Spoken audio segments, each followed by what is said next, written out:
So one day my brother came up to me and asked me, said, man, can you help me get in treatment? He was ready to get off drugs. Wow. How long ago was that? And that was in 2022. And what was his drug of choice? Crack and fentanyl. My brother was a homeowner. He stayed in San Bruno. He had his own house, paid off and everything. Mm-hmm. His wife was there and she was taking care of the kids. She wasn't even working. Mm-hmm. But he left the home because he didn't want to do drugs there. He came here. This is the only thing he knows, so he came here. He doing his drugs, he doing his drugs. One day the city gives him a free apartment.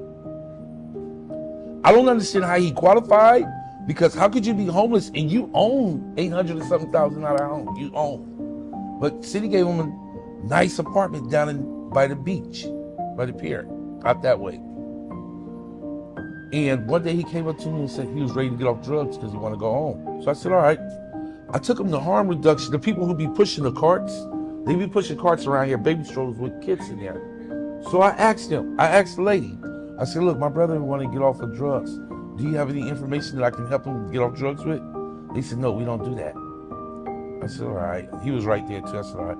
I said, well, I got to go to work. Come back tomorrow and we can see what I do. He didn't come back tomorrow, but I finally seen him like about 4 or 5 days later. And then he said, I said, all right, we can go over here. So I went to Glide Memorial Church harm reduction office.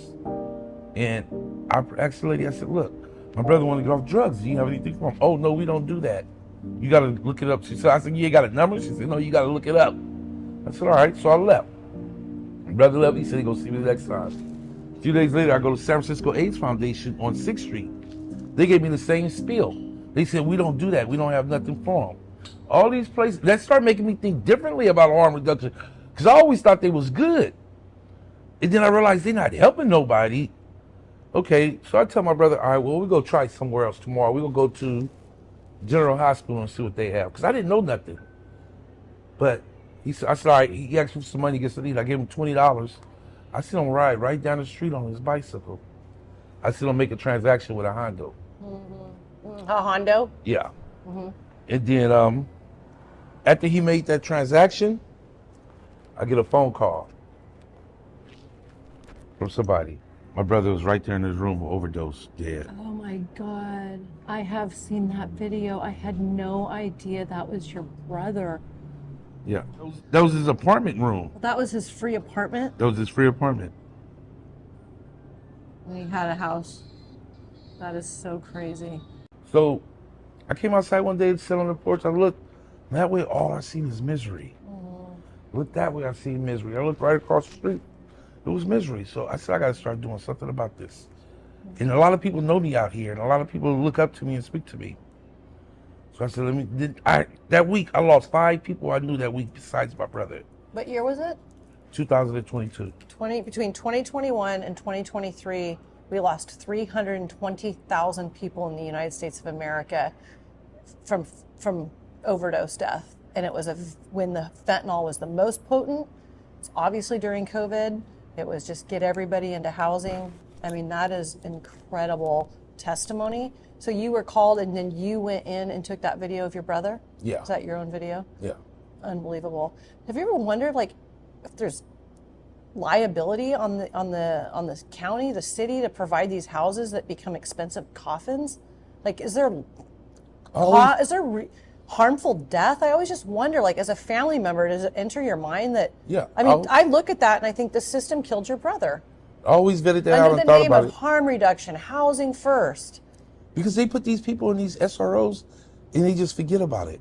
They just forget about them. They just sit there and let them rot in these SROs. A single residential occupancy unit. They put them in there and they don't never address their needs. So I figured when they take them off the streets and they put them in there, put them in these places, they're responsible for these people now. So y'all feel as though they deserve housing. And I do agree, people do deserve housing, but they don't deserve to go unchecked. And they deserve to get help. And if you're not helping them, then what are you doing? You're just using them for storage. It's like these people that they give these grants to pass out harm reduction, you know the ending of it. You know what the ending is, and they use an excuse, we're just gonna try to keep them alive until they're ready. That's not keeping them alive. I sat right here one day on the corner. I watched the harm reduction lady give a guy some needles and pipes and stuff, and then he hurried up and started shooting the drugs up. She walking down the street. By the time she got to this end of the block, she finished her equipment.